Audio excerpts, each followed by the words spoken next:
Just two brothers drinking two brothers coffee. It's just dressed very similar. very similarly. And Oh, when you walked down today, when I saw you come into the studio, mm. I'm like, this motherfucker's wearing a sweater too. This house is only big enough for one sweater That's wearer. right. All right. If you're gonna wear a sweater, why is it gray? That's my color. Do you think Mr. Rogers would have been that way? Like, do you think Mr. Rogers would have been competitive if there was another Mr. Rogers? Like a cardigan competitive, or do you mean like Mr. Rogers as in like another daytime? Well, yeah. Like, children's show? Do you think he he's human? Do you think he would have been petty about it? Like, if there was another man who was genuinely a good person and genuinely loved children, didn't want to fiddle with them, just wanted to teach them, and he wore cardigans and he had the same kind of friends and respect. You think like Mr. Rogers meant like, look at this motherfucker. Like he came up after. I don't know, because like I feel like if Mr. Rogers had someone that was similar to him, they would have a competitive edge to each other, but I think they'd be best of friends, just because like they want the same thing. Like, so they'd work together. They would promote each other's show. Do you find that true of yourself? Like, when you find, when you meet someone who genuinely has like the exact same passion as you, that you're more like to collaborate with them rather than compete with them, even though technically I compete with my friends, and I compete with anyone that I can find a way to do something better, right? So like it doesn't matter. I'm just competitive by nature, right? And I want to improve and I want to do better. And the best way for me to do that is to compare myself to someone else that's at a similar path and a similar point of success, so that it's like, all right, I'm gonna try and be better than you every step we go, and you're gonna do the same. That way that we're pushing each other, right? And I do that with friends all the time. Like when I first started squiring, right? Kevin and I, we would compete against each other all the time. Like at first we were enemies because we both started on the same day, and we were like, I'm gonna show this motherfucker up. like I ain't gonna let this guy beat me. So like at first we were kind of like, real serious about it, and it was like, we weren't friends at all. But soon after, like we both wanted the same thing out of the job. We both wanted like, to do a good job and to get better at it so we could progress. So we became, not only did we become best friends, but we also kept that competitive edge the whole way up until training and being in nights. Eventually, stuff happens and, we leave. But so that competitive streak amongst us two kind of fell apart, but we're still, good friends. And I think that's part of being competitive, is that it's not a bad thing in any way. Like I think competitive can be a good thing, and you should be competitive with your friends. When I play games with my friends, I'm still competitive. I still want to win, even though I understand the point of the game is not to necessarily win or even to be playing. The point of the game is to be hanging out with your friends. Like the game is just a vessel. It's a medium of why we're hanging out. It's the glue to like bring us together for the day. You know what I'm saying? Yeah, I feel like that is a collaboration. You're collaborating on an idea or an event or a game in order to achieve that kind of camaraderie, that bonding or whatever you want to call it.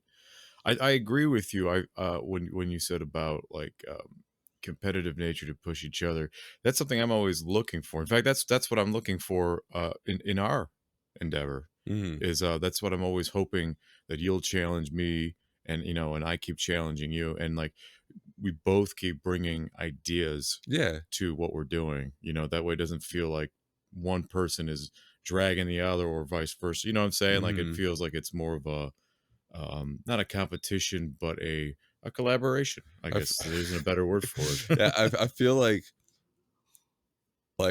you end up dragging me a little more than I drag you, though. That's for sure.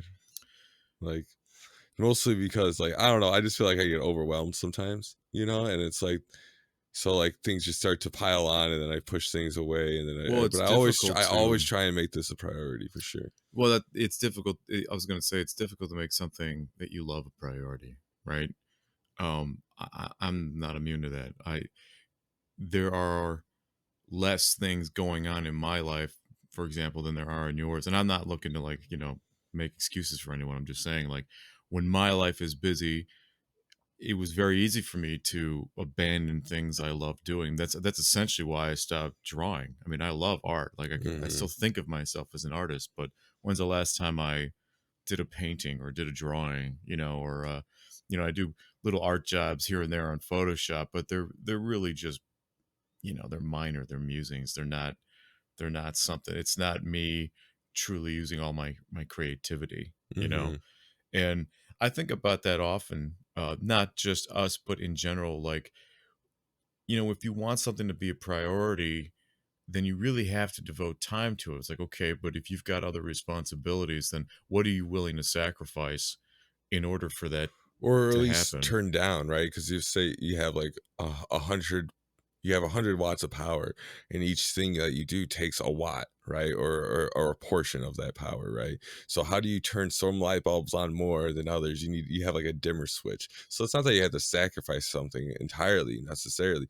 You just have to find ways to fit it in, right? How do you budget your power? Well, that's what I mean, I guess, when I say Yeah. sacrifice. I mean like where am I going to take that power or time from? Hmm. You know what I mean?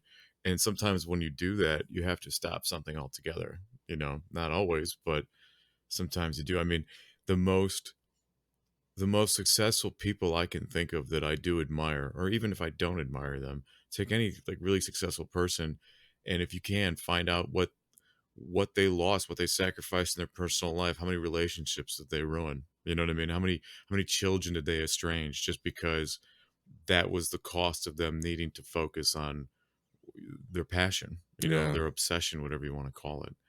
So that's something I think about That's the all the thing though, is time. that like it's people that are super successful seem to be obsessed with whatever they're doing. Like they think about Yeah. it day in and day out, and that is their life. That is literally all they care about. And I just don't have a focus like that. I can't focus on one thing that intently. Also, I don't find that terribly useful either. Like in the sense of the grand scheme of being happy in life, or at least content. I don't find that like a single obsession and putting all your eggs in one basket is necessarily beneficial. Yeah, maybe you'll find monetary success, but I think there's things that are more important Well, that's a very than finding. practical approach, right? I mean, you're being Maybe that's an it's a excuse. very Midwest practical approach, right? Because that's how kind of we're raised out here. Is that you need to sort of live life defensively. You need to make sure that you hedge all your bets, that you buffer all your investments, all your savings. Everything you do needs to be some kind of a shoe in towards the retirement of your life. But I've always bristled at that. I've never. I think part of the reason I struggle at all in life is because I have the mind of someone who wants to put everything on the line for one idea, whether it fails or whether it succeeds or fails. Um, but I so rarely do that. You know what I mean? Like, I sacrifice the time and the energy, but then I don't apply it. So it's like it becomes a waste. And when you waste life, when you waste time, you waste life, and there's no way to get that back. So it's Yeah. everything's this whole trip is one way. And boy, they're right when they say, it's not a cliche, the whole midlife crisis thing. Like it, like everyone has definitely is going to have it, and they're all going to have it in their own way. But I think at base, it's a similar architecture. It's Man, I'm 30. I feel like I already had mine. like you're warming up for it. Yeah, Yeah. like I already went through a point in my life where I was like, I have no idea what the I'm doing. Like right now, everything is in the air, and I don't know where my life is heading. And I felt like it was like a complete total shift in my life that happened recently. And I was just, and then finally I found a path like a few months ago where I was like, all right, this is what I'm doing. This is where I'm going. These are my goals. I finally had, you know, a place to look towards, there was something on the horizon instead of just a vast open. Or a desert. Yeah, and I There's think that landmarks now. and I think for an idea to succeed, it has to be the upfront idea. I don't think there's any other way for it to succeed. I mean, I give you an example. There's so many talented musicians that I've met in my life, and other people that were talented at things that they did in their spare time. right? It was basically a hobby. Mhm. But they never found any success with that because they were worried about their job, or they were worried about their family. So they And didn't put out what they made, or what do you mean? the basically, if you want to think of it this way, it's like, if you think of everything as like a child, right, by analogy, okay, the child of their passion never grew up because they put all the energy, their attention and focus into their actual children, into their marriage, into their 9 to 5 job. Like Mhm. that really was their Okay. priority. You see what I'm Yeah, yeah, saying? yeah. So even though they were still talented, it was never ever going to go anywhere with it because it never was at the front. Right, they And never. that's what scares me, is that anytime I have an opportunity like I do now in my life to really take something I love and put it at the front and make it a priority, that's what I should be doing, because as soon as I fall back into that 9 to 5 grind, it's that's going to become the priority just by default. Well, that's where you're putting most of your time, because I Yeah. mean, work is 40 hours. If you got a full-time job, that's, how many, and you sleep 8 hours of your day. So I mean, you have an 8-hour work day, so that's 16 hours already gone Right. from you. That's more than half of your day. Right. Like, that's ridiculous. I never thought about that. Yeah. that Oh, I think that about half that. half your day is more than half your day is not yours. Like, that's insane. Yeah. That is insane. Yeah. That is so heart-wrenching.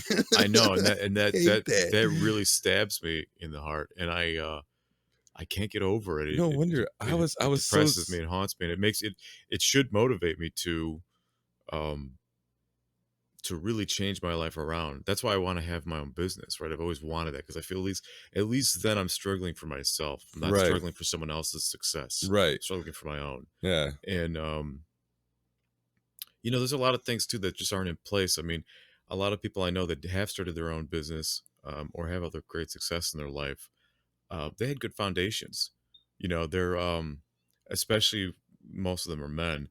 Especially, they had good fathers. You know what I mean? Or their fathers were around, and or well, actually, both those things. Their fathers were around, and they were good fathers. So they taught them how to start an adult life, and what to do. And there's a guy, I've heard several people say this, but I remember there's a guy who told me that his mother, or his father, before he even became an adult, while he was still a teenager, his father had started a credit card in his name and had used it to build up his credit. So when he turned 18, he had excellent credit. He had, like, I don't know, 700 credit or something. It was like really Really. good, right? Wow. So right at the beginning of his adult life, he had a chance to invest, right? And he had good advice to work with. So, because dad didn't just give him that, he said, "Look, this is what you can do now," right? Give him ideas, give him plans, and so That's awesome. yeah. I wish I had a mentor, a financial mentor. That's really what I want. Well, I feel like that's what parents should be. I feel You like, know. I mean, growing up, my parents didn't were, living paycheck to paycheck. Hmm. So I mean, what do they know about money besides, just the basic, like, this is And that's part of, not how to yeah, be frugal, right? How not to spend money. That's right, and that's a they very taught me. practical defensive Yeah. existence, and I had the same, and I think at least for me that has damaged it's a wall, something, it's something I've got to learn to get over and get through if I'm ever going to truly succeed at having my own empire, no matter how Right. big that is or small that is. That's really what when I think about what I really want in life. That's really what I want. I want independence. I want my own business. For I want real. I want my own fight. I don't want Yeah. some done with someone else's fight. I want my fight. You know. Yeah. The only thing the only thing that sucks about that, there's nothing else to fall back on. So when if Well, it fails, it's all on you, and that's and you got nowhere to go. That's that's the the only true trouble. motivator, though. You can't fail. Whatever you do, Yeah, right. the bottom is waiting, right? That's why, again, like I said, like the Full of clingy practical sticks. life, that practical Midwest life. Yeah, it's just like, oh well, I don't feel bad failing at something that is risky to do because I've got this 9 to 5 job, you know, Hmm. or I've got this whatever. I've made something soft and comfortable in my life, so I will say, once I got a second job, though, I felt like financially more free and less worried about the job, either one, and that's because, like, I felt like if I did mess up horribly in one of them, I could always just fall back on the other, and it was like, if I needed it, it's there, and I can just live off of that. It's That's like, literally what I was getting at. yeah, Yeah, like it feels like a safety net, it, you know? yeah, it Yeah, definitely see, I does. I hate that. That feeling I hate. To me, I that is liked a, it because it was like a relief. It was like, oh my god, so I'm not stressed out as much about either one, and I can, and it allows me, since I'm not stressed out about like the failure aspect of it. It allowed me to be more open and more, and like serving, you need to be an open person. You need to be able to talk, and you need to be able to not feel like you're walking on eggshells the whole well, time. no doubt, I'm sure it helps the job. What I meant Hmm. is I hate that it makes me feel it makes me soft. It makes me feel safe. I don't like that Hmm. because that is a waste of my energy in my mind, right? It's like, again, like I'm fighting for someone else. I'm Right. working hard, I'm struggling for someone else. So someone else is enjoying their victories through me, Yeah. Yeah. and that's why I hate that. Yeah, it's sure it's easy, it's soft, it's safe, but I really believe, at least with my amateur philosophy, that if I'm ever to succeed at something I love, I've got to take a big chance. I've got to take big chances. Like you said, it's gonna be all or nothing. Hmm. And if I fail, or really the only true failure is giving up when you think about it, right? Failure that when you fail at something but you don't give up, you're motivated. So you will fight to succeed. You'll find Right. ways to do things, right? Well, what do you think about like the sunken ship fallacy, though? What is that? So it's where the idea of the sunken ship fallacy is that you put a bunch of work into something, and you don't know when to just drop it because you feel like, I've already put all this work into it. I might as well finish it out, but it's no longer worth doing.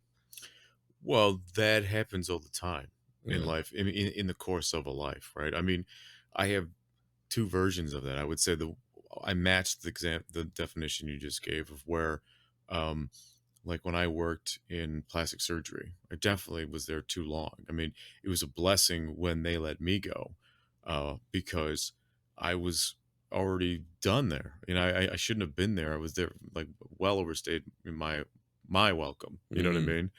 And so I get, yeah, that I've and so that was a lesson. Um, but another version, I guess you could say, of that is how there have been so many things in my life that I devoted my attention and energy 100% to, and they still didn't succeed. They failed, right? And that and it when you here's what I have to say about that. When you get to that point where you've you've worked as hard as you can and you still fail, that is a very crucial moment, because in that moment you either are motivated to pick up the mess and move on to the next challenge, the next Hmm. motivation, or you say fuck it, I'm a loser. You know what I mean? And I don't I why am I working hard on anything? You know what I'm saying? And for me, I get I get whether it's lucky or not, I don't know, but I get sort of frozen in a purgatory between those two decisions, right? And I go through what I call these like incubation periods in my life where I coast on my savings and then I just try to find myself again. Because Hmm. it's like I don't want to give up. I'm not willing to give up. Right. Because to me, that's basically suicide. I might as well just kill myself at that point. And at the same time, I'm not motivated to pick up what I have left and use it for something new because I don't know what that is yet. I didn't have a backup plan. In other words, it Hmm. was I put all my eggs in one basket, as you said. But I really feel that's how I should live. I should be putting everything on the line, because the way I look at it is like, maybe this is a simulation, right? Reality. Either way, it doesn't matter.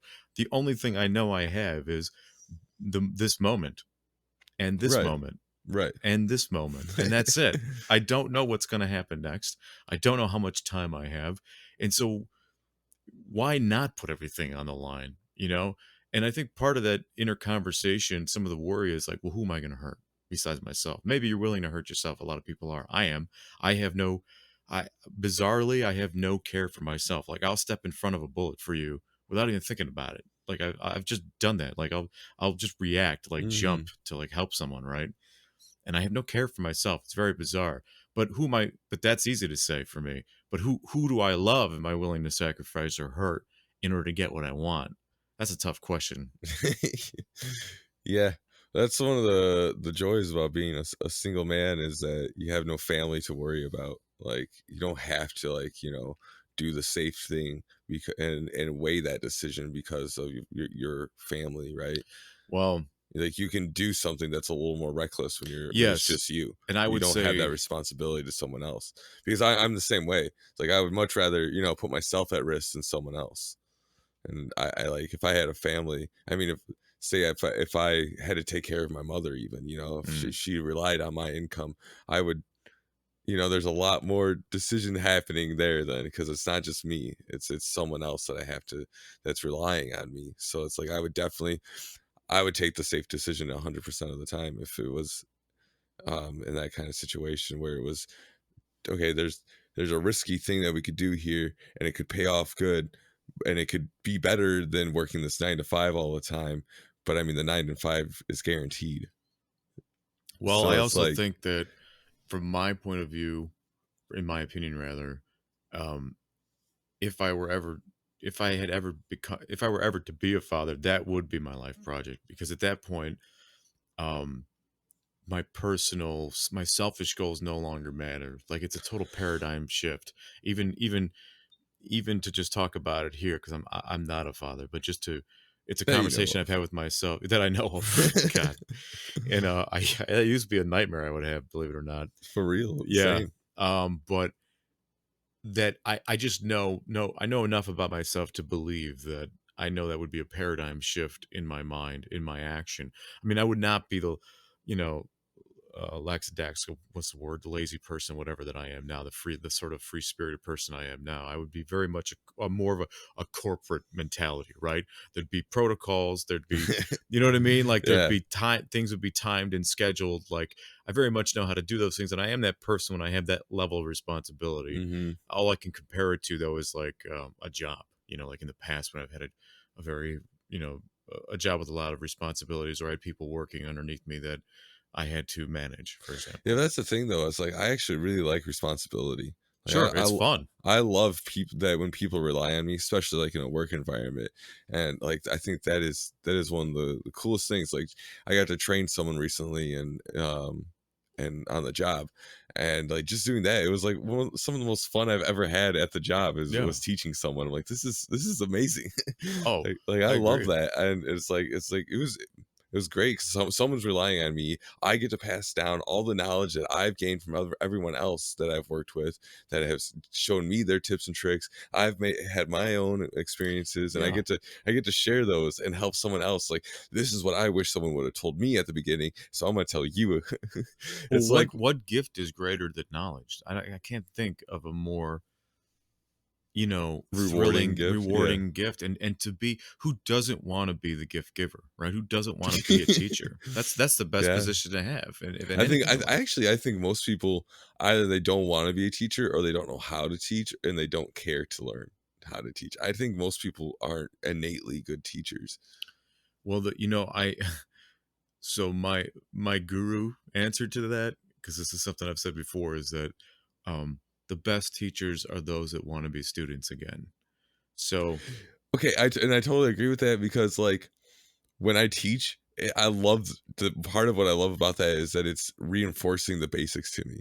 yes, It's like all right, we have to now focus on these beginning steps again, and you make sure that you're doing them right, and make sure that you're using them correctly, like these beginning stages, because like it's like the pyramid of training or of even like riding position, right? Like you gotta check everything that you're doing and make sure the core is correct. That way you can do your advanced maneuvers. yeah, it's a pyramid. It literally is sort of like a pyramid in your head, right? I mean, in the sense that when someone says they're when I see someone say or claim of another that they're the master of whatever skill or vocation. Master to me means that you are a master of the lowest level, the lowest rung of that tutelage, right? Okay. That's what that means to me. So just like your example with writing, it's like if you're a master writer, that means that your most basic knowledge of writing, that's what you is second nature to you. That's Right. what makes you a master because you that is your bar, in other words, your groundwork is so firm, right? That when you try to do something difficult, that's what you're really practicing. You're not worried about the little things, right? But Mhm. that's what makes you a master. Mhm. Another example would be like when I was in karate. I used to be in Shotokan when I was a teacher or a teenager, and I did get to teach sometimes. I missed that a lot because that was another form of something physical that was very rewarding and took a lot of practice, to say you were good at it, And in karate, they have what's called katas, and a kata. If you do you know what a kata is? It's like the form, right? It's like the motion of Yeah, like yeah. basically. So basically, it's so a kata is um, a series of movements and stances, right? Mhm. And you're judged on how perfectly you do them. And part of what is proper judging when it comes to a kata is not just to see how many times it is obvious that the student has repeated the movements and memorized them, but how um, how second nature they are to the student, right? Because that's what they're really looking for. Because like when you do, like, for example, if you do like a very like um very focused, let's say, jab, right, like a punch, Mhm. you can sort of tell that um the person, how much focus that person is putting into that. And the more focus that person has on that particular movement means that they still haven't mastered it because they have to really think about it. Yeah, no, for sure. Yeah. I noticed that before too. If I'm thinking about every little, it's like the detail, or not the detail, but the fundamentals, then I'm not thinking about the actual complex maneuver that needs to be done. Right, right. And that is So you need a strong base. That's why it's a pyramid, right? Because you need that right. strong Right, foundation because the so you higher up can you build. go, yeah, Yeah. the narrow your focus becomes because you're doing something more difficult than what you previously did. Hmm. So, And they build on top of each other, and each time you like have a difficult thing, you fall back to the one that's right, that's exactly, easier or one step absolutely. easier. Yeah, no, I totally agree. So, how come you're not a father? Well, right now, okay. I don't have a girl, right? So that's a big reason. Step one. Step one, you have to have you have to have the female, and I don't got that. Another reason is I don't even know, like if I would want to be like have kids. Well, there's several reasons. Um, Mostly one of the reasons is because I'm 30 now, so and you can die at any times, and then the older I get, the closer I am to death. So like leaving a kid on their own or with a mother without a father, like that thought petrifies me. Yeah, Like that I hate that because that's what happened to me, and I would never want to put another living creature through that kind of suffering. sure. That's a Um, legitimate fear. another reason is like it's not just an 18-year commitment, it's a lifetime commitment because you're not a father for just so they're out of the house. You're a father forever. Like you're always going to care about that kid, and you're always going to want them to succeed, and you're always going to be worried about them. So that's another like thing that just kind of like it's like are we really sure about that? um Children are gross. They're disgusting. I mean, maybe I could deal with my own monster, but other people's monsters I freaking hate. Like they're just I joke around that kids are the worst STD imaginable. And then the second is AIDS. Oh, it goes from kids to AIDS. Wow, Yeah. Kids are worse than AIDS. Have you ever met one? a child. A child, yes. But those are some of the reasons I'm apprehensive about having kids. Another reason is because I'm safe. Like I use protection when I'm with a girl. How about you, Marco? Why aren't you a dad? Do you ever practice something a lot but never share it? That's kind of Um, why I'm not a father. No, I'm okay, not a father because I think too much. okay, Um, you know, there are people I know. I have some close friends. One in particular, I won't name him, but um, he's a dad. He's a dad twice, and he is the kind of person that he doesn't have the curse that I do. That I need some. I'm a glory hound. I need glory in my life. I need to impress people. I need to impress myself, and I need greater challenge, and I need success with that challenge, right? And my buddy, let's call him Dino. So my buddy Dino is is not that way. He's very much satisfied with just existing, right? He doesn't need any of those things that I mentioned. And it helps. I think it plays a part in him being a good father because he's able to then shift his attention to other responsibility, right? And maybe he does feel, maybe that's what it is. He just feels, I don't know, I've never asked him, but maybe he just feels that glory instead from creating life, because I don't really think there's anything greater. Really, I mean, all this shit I'm talking about that I want to do for myself, none of that is greater, even in my mind, than creating life, than being a father. I mean, that is why we're here. If you really think about it, when you break it down to, the genetic level, again, I've mentioned the book The Selfish Gene, but any story like that, that's what our genes want. That's literally the purpose Yeah. of life, is just to make more of yourself. And and i i just think about it too much, I guess.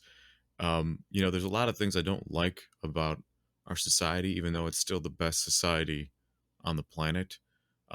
Again, in similar, in some, in a similar view to yours, I don't really want to expose something I love more than myself to things I hate more than anything. You know what I mean? Does that make Yeah. sense? Now, that being said, um, it part of it is also being a coward.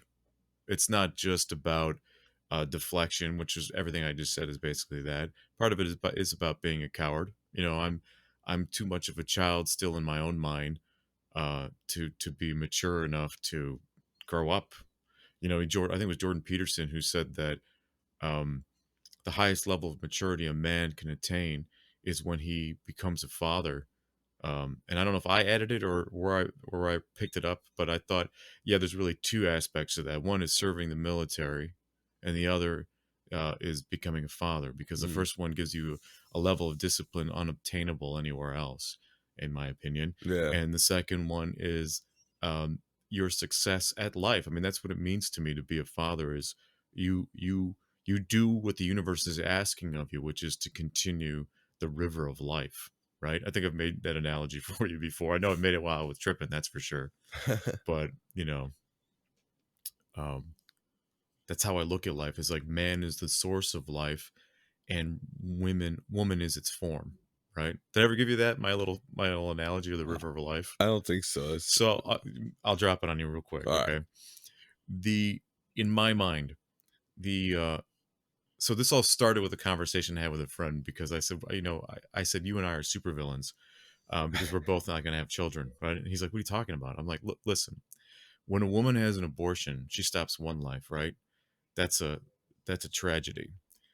But a man who doesn't have children stops all life, because all life travels through him. That's why your seed has so many possible outcomes, right?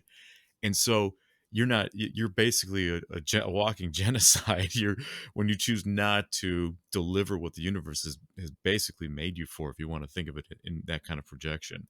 So man is the river of life, but a river is wild, it's violent, it's dangerous. So even while it carries with it the life, it is destructive. So life dies with it. There's death, lots of death involved with being a man, right, in the river Hmm. of life. But you wouldn't know what life looks like. You wouldn't know what a river is and be able to define it if it wasn't for a woman, because woman is the bank, she's the shore, she gives life form, right?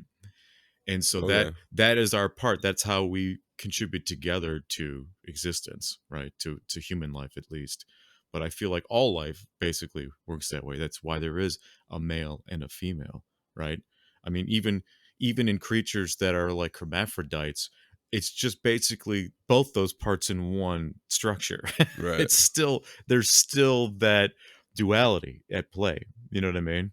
So I find that very interesting, and that's my analogy of looking at it. You can call it misogynistic if you want, but I don't think it is. I think it's just But you're just describing energy. yeah, it's You're a not. recognition of Yeah. of And I of don't know how that's misogynistic because you're not downplaying a woman's role in any way. I don't think so. No, yeah.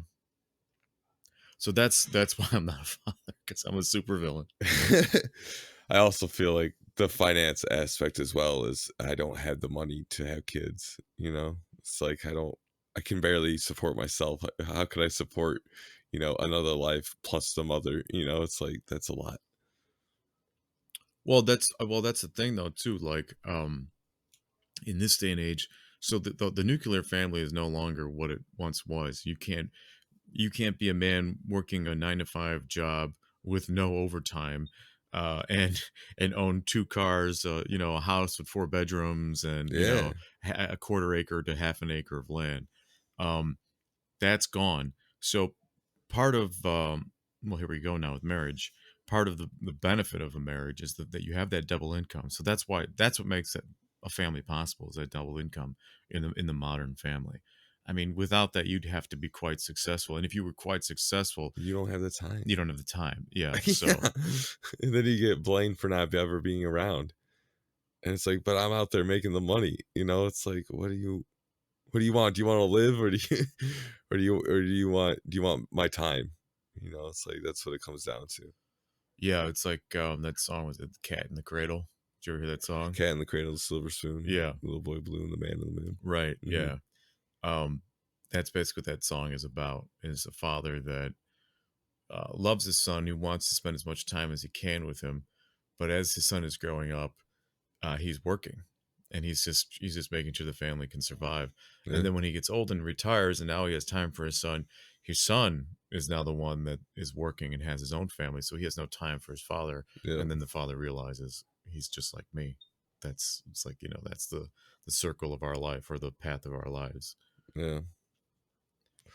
I don't know, I feel That's like, yeah. It sucks because like I remember when I was a kid, my dad would work like 3 different jobs. Mm, At once he had his main job as an engineer.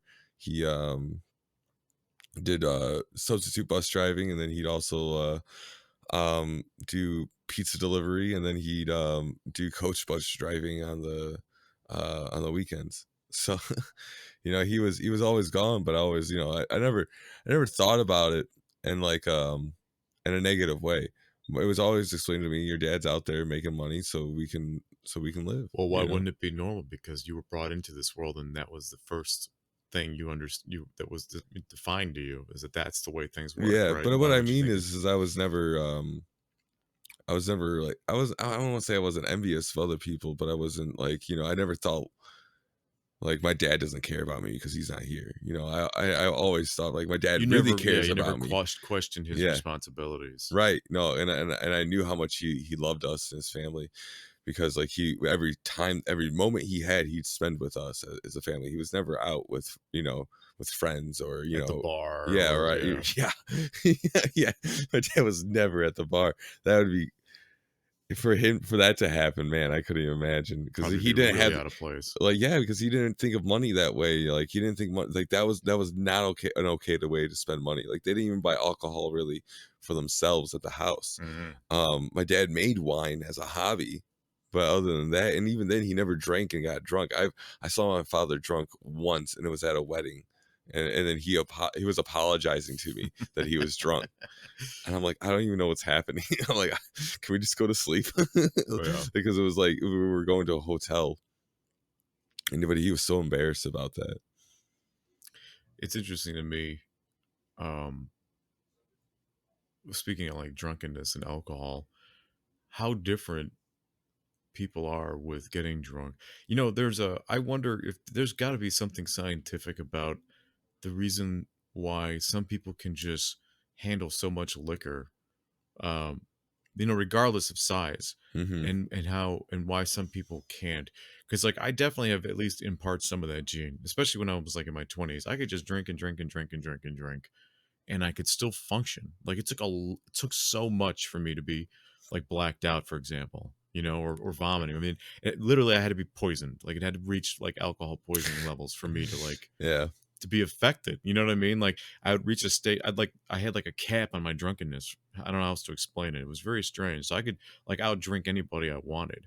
You know, I'm not like that anymore. yeah. I was just But say I have never been able to drink a decent amount, like one beer and I'm done. Like I can't. yeah, It's like my stomach just can't handle it. That's the main issue. So it's just acid reflux. yeah. And if it wasn't for that, maybe I could drink more. But I I tried saw. I tried to build my tolerance before, and it was just like there's nothing. Like I was like, this is just pain. It's just So like, pain. why, Yeah. why are we doing this? Like what's the real reason? It's like, let's just stop. And so I just stopped drinking. Like I didn't drink for like over a year, like at all. Like, I didn't, because I just got tired of feeling sick. Yeah, I mean, I did that too for different reasons. But pretty much similar reasons, actually. And I really didn't. You know what I When I have gone sober in my life to avoid being alcoholic, what I missed was not. I've never missed alcohol. I've never missed a drink. I've never felt like I had to have a drink of something. Hmm. What I missed was the social aspect of it, right? The fun, the women, the rowdy guys, like, the dancing, the laughing, like just all the things that come with partying while everybody's on a fucking dopamine high, basically, Yeah. And I think with, as I get older now, it's just that itself gets old. You know what I mean? It loses its luster, I guess you could say. Hmm. And really, I think it's just because my body's getting old, right? I can't flaunt it or use it the way I used to, and it takes more work to get it into a position of capability. Let's call it. Yeah, I really feel like once you turn 30, like that's when the fight begins to keep your body the way it is. Like like you can't just eat whatever anymore. You can't just, have no sleep. You can't do all these different things. Like this is when you have to start fighting. You have to work out. You have to pay Yeah, attention to your diet. You have to pay attention to your finances. Everything, nothing is frivolous anymore. And the fight is real now. yeah. Everything matters that you do. And you really have to focus on it. Otherwise you'll fall apart. Oh, speaking of like foods you can't eat anymore, I used to be able to eat a whole pizza. So the other day, like I was just dying for pizza. I hadn't Mm, forever. So I bought a pizza from Domino's. By the way, Domino's is no longer cheap. Oh my God. I remember getting a pizza, like, 12-inch for $10. It was almost $40 for what I ordered. It jeez. was ridiculous. And they're not good. They're not. But when you take a pre-workout and you get that buzz, Okay, like yeah, it yeah. almost feels like your face is being stung. You know Yeah, what I I mean? hate Like your that. skin's on fire. I Yeah, love that. yeah, it Okay. feels like babies clawed my eyes. I don't want it. Yeah, and I got that from scarfing down a whole pizza, except it was in the non-fun way. But it was very similar. And it's like, what is this? Is this like diabetes? Like, like trying to take over my body right now because I just ate all these carbs and and Well, it's sugar, I and guess it's your insulin response, right? it Because must have been, but yeah. I've never felt that from a food before. And that to me was just like a warning sound, like, hey, asshole, you shouldn't be doing Why are this, you giving us this Why are you poison? doing this, bro? You Oh know? yeah, if I have pizza because all like carbs, I'll get a headache and I'll also like my The hands will get swelling, stiff. Yeah. yes. When you pointed that out to me, it wasn't something that I until then had consciously thought of, and now I can't stop thinking about. Whenever I put my jewel, like put my ring on, if my hands are swollen, it's not like a test. Like, oh, okay, I've got too much, sugar or whatever, too many carbs or whatever in my diet again. So I can't. My rings don't fit right. Yeah, 'cause it's just water weight. Because all that carb just holds on to. I believe it's like every gram of carb holds 3 grams of water. So it's like that's how much your body retains. Which I mean, hey, if you're in the desert, that's kind of a good thing. You kind of want that water inside of you. But when you get bloated and you start, getting puffy and your hands are swollen, and it's like this isn't fun. Like this isn't a good thing. I don't need all this water in me. I don't know why, but my favorite biome is desert, or at least I will say like an arid land. Mm. I don't know why. Do I've you not never like the rain? I I kind of don't. Really, I love Yeah, rain. no, there's rain is like Oh, precipitation's my favorite. I don't know what it is. It's like to me, pretty much all precipitation I don't like.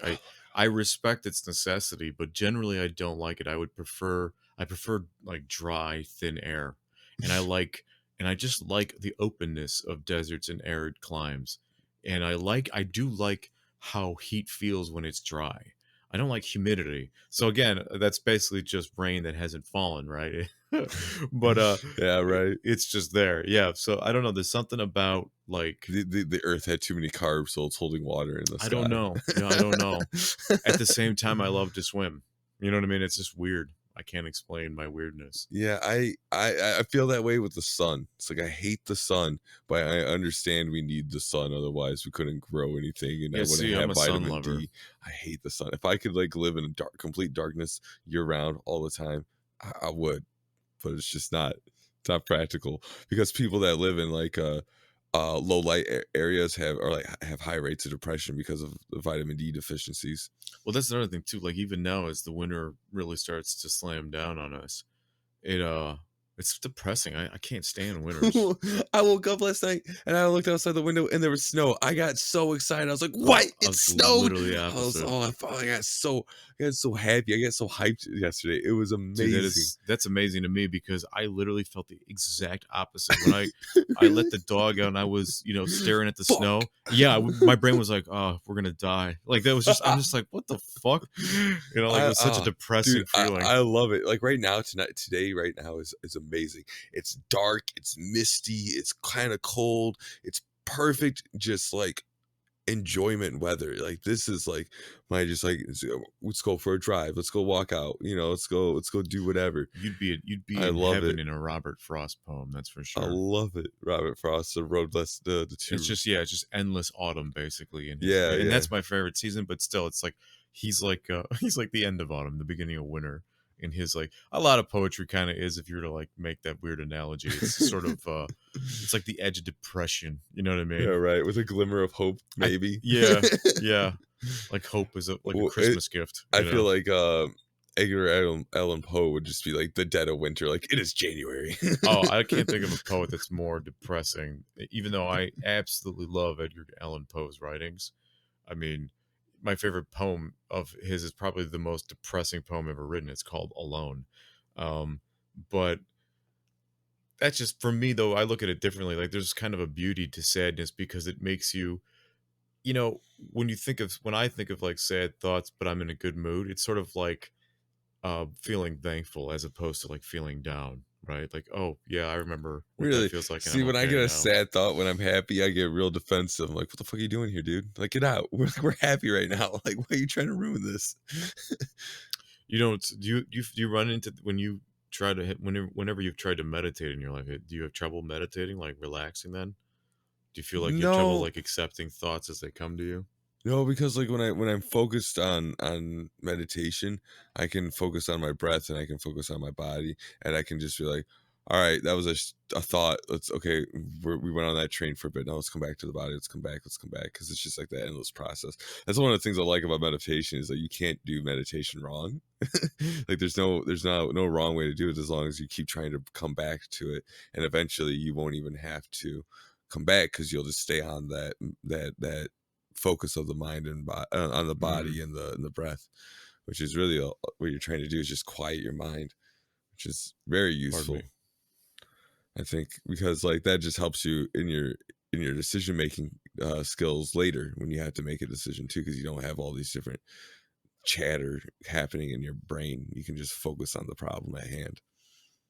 Yeah, that's something we've talked about before is that I brought up is that you never stop talking to yourself. And that is so exhausting to me. I think sometimes it really is annoying. I feel like the only way to drown that sometimes is to just be busy. It's just to have something that you're Well, worrying yeah, about. that's why I have YouTube on all the time, so I'm not thinking. Mm, So I can get knowledge, right? So it's useful because I usually watch educational stuff. Like I was just learning about the Dead Sea Scrolls yesterday. mm. Um, so I was like, there's a bunch of so like I'm not just wasting my time and drowning it out with nonsense, but it's like the reason I do that is because if I don't have something going, my mind will start going, and then probably end up attacking myself in some way. That's an interesting way to explain that, to look at that. I would have to agree. Yeah, yeah, and whenever my mind's left alone, it ends up attacking, which is just frustrating. And recently, it's not even words; it's just feelings. It's just like I feel a weight on my chest, like I just feel like almost depressed, and there's no thoughts alongside with it. It's just a feeling of guilt and like and sadness, and it's like what is this? What is the point of this? And then I get mad because I don't know how to deal with sadness, so I just get angry, and I know how to deal with anger, so then I deal with it then. And it's just it's not a health. I'm sure it's not healthy.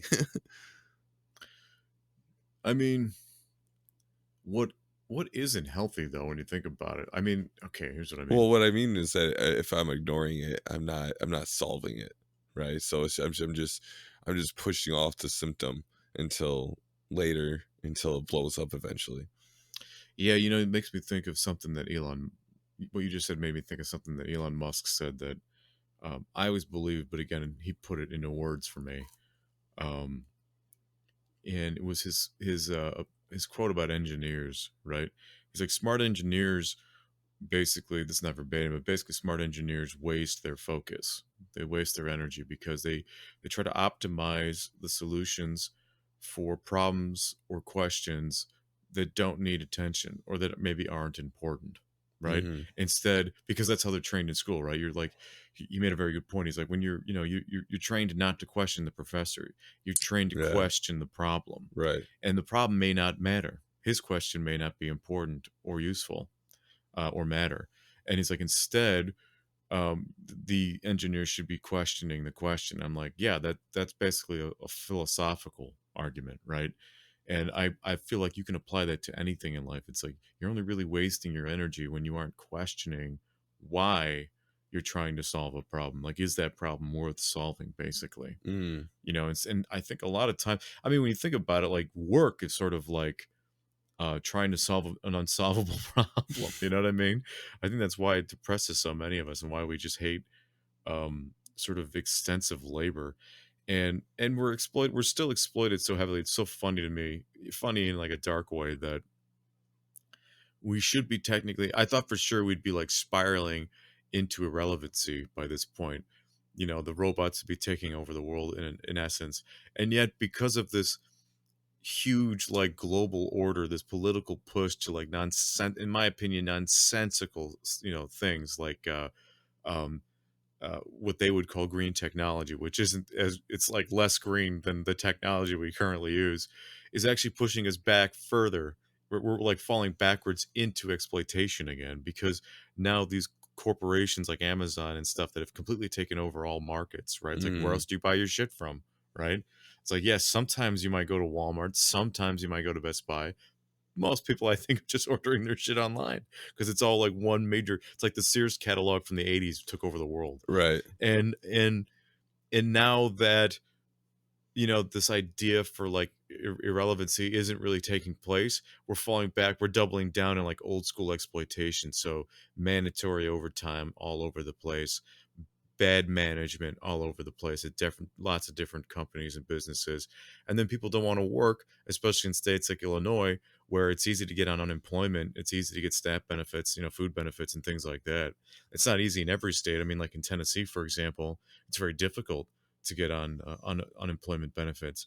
But that, at the same time, there's more exploitation with the workforce in Tennessee than there is in Illinois, because in Illinois there's lots of like worker laws and unions that protect the amount of hours you can work in a day and how easy it is for you to say no to an employer when it comes to like overtime and things like that, and keep your job.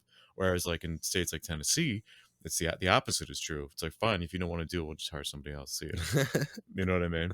I don't know Yeah. which is better. I just feel like there's good and bad wherever you go. I guess you just got to find your niche. I don't know where I was going with that, by the way, but uh, I guess a final question I I have don't for you, know. Zach. You compared me to Elon Musk, so I'm happy right Yeah, now. basically that's where. Yeah, yeah, that's what it was about the engineers and like focus wasting energy, I guess. But um, if you had to say, what would you say is your priority in life right now? What is your biggest goal in life? What's the one big goal that trumps all other goals? Well, I mean, I guess I have different goals, right? That are like in different categories. Um, uh, Professionally, I want to become a GM eventually, right? Like that's kind of like one of my big goals A general manager of a restaurant or a of business? the castle, really. Yeah, Like, but I mean, what type of business for people that don't know? yeah, of medieval times, which is like a dinner theater. So it's like a big company where we have like a show, but we also have food servers, and then like in the show, there's an arena So with it's restaurant with merchandising. and a theater aspect of it too. So you have to have like knowledge of all aspects of the business. Hmm. It's not just like food. It's not just a theater company. It's not just a bar. It's not just Hmm. a gift It's shop. many It's different everything. businesses Yeah, rolled into one. yeah. So I mean that's like my professional goal. Um, my personal goal, like for my body, is just to do everything I can to fix my back, which I don't think is necessarily possible, but at least to mitigate the deterioration and to slow down that process. That's my biggest personal, Well, that's the like, cool thing about the body is you make the good muscles strong around the weak ones, and yeah, it actually helps. It right. makes you healthier. And that's my personal goal. Um, that's pretty much my two biggest things right now are those. I mean, I also I consider audio pong and making that a successful thing a huge priority as well. Um, and, I spend time on social media promoting us. I do this as well, recording. So I mean, it's a big deal to me too. But other than that, I don't really I have no outside responsibilities. Like, I don't have responsibilities to anyone else but myself. How about you, Marco? What's your biggest goal? What's your biggest responsibility? Well, I don't really have any responsibilities. That's something I gotta fix. But my dream, my biggest goal for life and myself um, is to have my own business in podcasting and voice acting. That's really what I want to do, and I want to have singing. At some point, make me some money. I feel like I've definitely wasted time with all those things. I mean, we do this now, but that's more than anything. That's what I want is like I want a successful podcast. I want a successful voice acting career, and I think I can have both of those, Yeah, and then I think I can have squeeze singing somewhere in there, on the side whenever there's time, maybe or like when I can record. yeah, and you're a really good singer too. So, Well, thank like, you. if there's an opportunity, I'm sure you can get it. It's just about finding the I gotta opportunity. look for it. I'm Yeah, not. I'm very bad at looking. As much as I love attention, I'm really bad at marketing. I'm really bad. I hate selling myself. Um, I just hate selling anything, I yeah, guess. And that's kind of strange. I guess that's why I'm not a full blown egomaniac, is because I just don't like to sell myself. yeah. So it's a weird mix. But I think if I had that, even though I'd be more annoying as a person, I think I'd be more successful too. If You you were know? just a little more egotistical. Yeah, if I was just a full blown, pride hound, like I think actually that would serve the we rest would. of me. I'm sorry, but we would not be friends. No, we probably wouldn't, We but wouldn't. I I mean, maybe you'd be more financially successful, but I know we wouldn't be friends all I because. know is that if I had that, it would match the rest of me better. That's all I'm saying. Maybe I'm wrong, but that's just how I But you're feel. humble, right? And That's terrible for an ego. I know, but that's what I like about you. Humility Is is that terrible for you that. have you have a lot of knowledge and a lot of experience, and you have a lot to give, and I respect that. But you're also very humble about it. You don't push your beliefs on anyone. You don't push yourself on anyone. You're always you kind of let people ask you, and people ask Yeah. you, like, people are just genuinely interested in Marco, and I think that's what's important.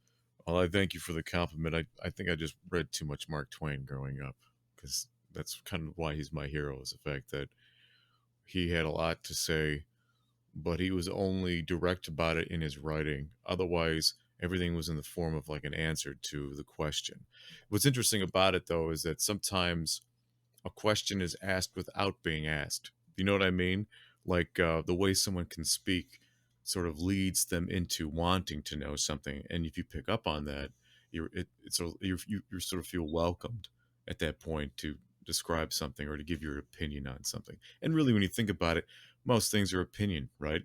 It's like anytime you've gotten into an argument about politics or race or society or whatever Mm, with another person, stop what's going on and just ask them where they got their information, because you both got your information from the same source. Where else? You know what I mean? If it wasn't the yeah. internet, what the hell? Were you once a president? Can you tell me what that's like? You know what I mean? Like, other than an actual life experience, it's just funny. I marvel at that, and I diss myself on it sometimes too, because you fall into that trap because you just want to give your opinion, but or hear yourself talk, whatever. Um, I don't know. I find opinions very important because opinions is how you view the world, and if I can see the world how you see it, then we can better communicate. So I think it's important to learn each other's, like, opinions, and oh, to I don't think and it's to unimportant. I debate think them as it's well. yeah. Like, it's important to discuss them because then you further solidify your opinion, or you're able to change your mind on something but you make your ideas more concrete in your head, and they're more defined when you Well, discuss something that's too. great if you're right. Well, even if you're wrong, it's okay. No, if you're wrong, what But you're it's an doing opinion. is, It's okay. well, okay, but my point is that what you really should be worried about is shame, right? Especially if you're wrong about something and you're proven wrong about something, or you discover you're wrong about something. Doubling down on your pride, the defense of your pride is not healthy for you. Well, no, but that's why I said you could also change your mind too. Well, Yeah. hopefully that's what shame does for you. If you when you feel it, is it makes you think. Because I feel like whenever I say something silly or I'm passionately incorrect, um, the most difficult thing to do is to accept the shame in the moment. Usually, you want to just like double down and finish out your belligerent idea, opinion, and then quietly on your own, you're a fucking idiot, because you don't want to succeed that in person Right. with your debater, your attacker. Let's call him your opponent. Yeah. Um, and that's just instinct, right? That's just smart. Really, that's just smart tactics if you think about it. You don't want to seem weak ever. That's for sure. So we leave you with that. Don't be weak ass bitches.